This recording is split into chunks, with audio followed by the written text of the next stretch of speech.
Hello, screenwriters. We are back for another episode of reading brutal reviews of my script. I've been torturing myself, letting y'all see how bad of a writer I once was, or some might say I still am.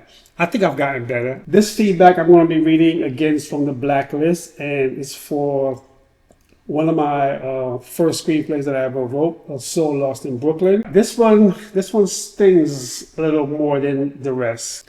The plot is thin and moves slowly. Though the main characters are sympathetic enough, the script never builds up much interest in the driving force of the story, the death of Damien. It's not a very interesting mystery. The tone is oddly detached and lacking in passion. Andrew and Wallace play as stock police officers without dimension. Ooh. Stock police officers. Ooh, okay, that hurts. All right.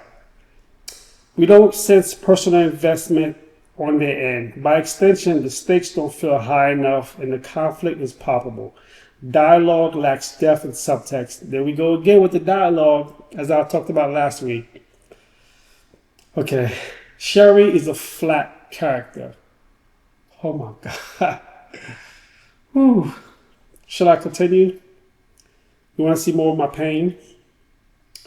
For most of the story, she plays the thankless role of Cafella's obligatory girlfriend without strong chemistry or interests of her own.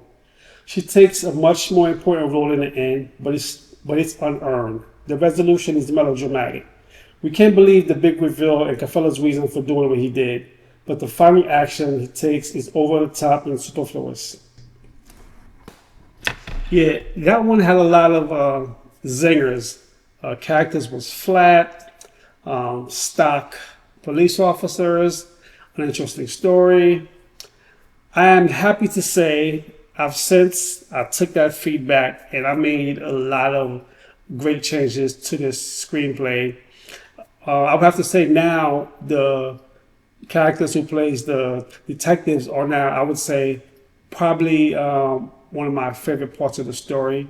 I gave them purpose, and they're very different. I do admit, in the original draft of the screenplay, I really you couldn't tell which detective was talking about. There's Detective Andrews and Detective Wallace.